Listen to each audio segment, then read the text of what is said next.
High everyone, welcome to my channel and welcome to my another video. आज आपण बनवणार आहोत मसूर डाळीपासून बनवला जाणारा डोसा आणि तसेच दह्याचा रायता। ते आपण घेत आहोत 3 चमचे मसूर डाळ। मी सगळ्या डाळी व्यवस्थित निवडून ते स्वच्छ करून डब्यामध्ये पॅक करून ठेवलेली असते, याची तुम्ही काळजी घ्या। घेतलेली डाळ आपण 2-3 पाण्याने स्वच्छ व्यवस्थित धुवून परत त्याच्यामध्ये थोडंसं पाणी ॲड करून ते भिजत ठेवूया, कारण डोसा छान आणि स्मूथ बनेल। आपण डाळ भिजत ठेवून इथे रायत्याची तयारी करून घेऊया।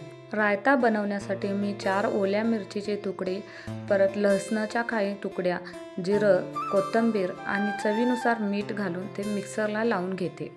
अगदी बारीक पण नाही करायचं, जसं आपण ठेचा बनवतो त्या प्रकारे बनवायचं। इथे मी पॅनमध्ये थोडंसं तेल घालून घेतलेलं आहे। जोपर्यंत तेल गरम होत नाही तोपर्यंत मी इथं दही फेटून घेते।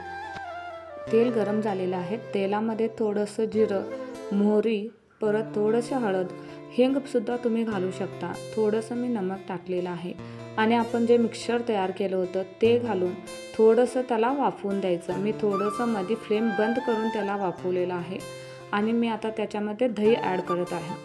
दही ॲड करताना तुम्ही हे लक्षात ठेवा की गॅस आपण बंद केलायला पाहिजे, नाहीतर ते दही फाटतं आणि दही फाटल्यानंतर ते दिसायला पण चांगलं दिसणार नाही आणि चवीला सुद्धा चांगलं लागत नाही। त्यामुळे गॅस बंद करून थोडंसं मिक्सर हलवून घ्या। आपला रायता तयार झालेला आहे। चला तर आपण आता डोस्याची तयारी करूया। डाळ आपली व्यवस्थित भिजलेली आहे। भिजलेल्या डाळीमध्ये 2-4 आल्याचे तुकडे व जिरं घालून ते मिक्सरला लावून घ्यायचं। मी येथे 2 वेळेला ते मिक्सर तयार करून घेतलेलं आहे। मिक्सर खूपही बारीक नाही आणि खूपही एकदम दाट असं करायचं नाही, नॉर्मल स्ट्रक्चरमध्ये ठेवायचं। माझं मिक्सर इथं बनून तयार झालेलं आहे। मी थोडंसं पाणी घालून ते सगळं व्यवस्थितपणे काढून घेते। घातलेल्या मिक्सरमध्ये थोडंसं नमक चवीपुरतं घालून आपण आता डोसे बनवूया। मी गॅसवर ऑलरेडी डोसा पॅन ठेवून गॅस चालू केला होता, कारण एक काळजी घ्यायची की असे डाळीचे किंवा इतर डोसे बनवताना तवा एकदम तापलेला पाहिजे, नाहीतर डोसे उठणार नाहीत। पॅनवर थोडंसं पाणी घालून मी व्यवस्थितपणे पुसून घेतलेलं आहे। आता पॅनवर तेल घालून मी त्याला ग्रीस करून घेते। ऑइल छान ग्रीस झालं, सगळ्या पॅनला लागलं तर ते आपले डोसे व्यवस्थितपणे निघून येतात, ते चिकटत नाहीत व भातसुद्धा होत नाही। मी सॉफ्ट डोसा बनवते आणि मला सॉफ्ट डोसाच आवडतो, त्याच्यामुळे माझ्या डोस्याचं मिक्सर थोडंसं दाट बनवून घेतलेलं आहे।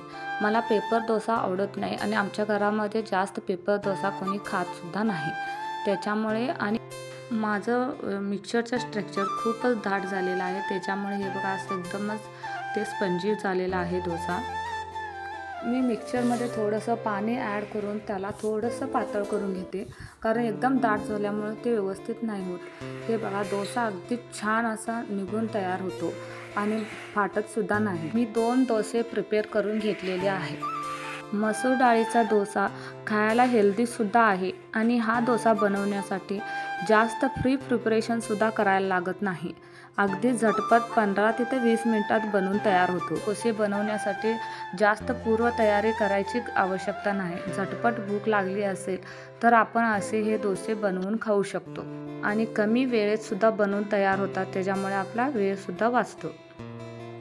तर मग आजची रेसिपी तुम्हाला आवडली का आणि व्हिडिओ आवडला का? जर व्हिडिओ आवडला असेल आणि रेसिपीसुद्धा जर आवडली असेल तर प्लीज चॅनलला सबस्क्राईब करा, व्हिडिओला लाईक करा आणि तुमच्या मित्रमैत्रिणीसोबत तुम्ही नक्की शेअर करा।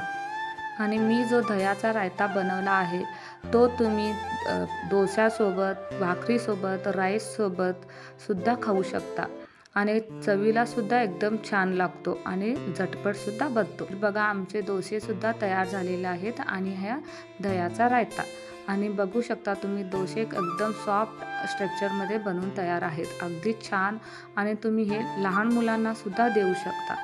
तर चला आपण भेटू नेक्स्ट व्हिडिओमध्ये। बाय।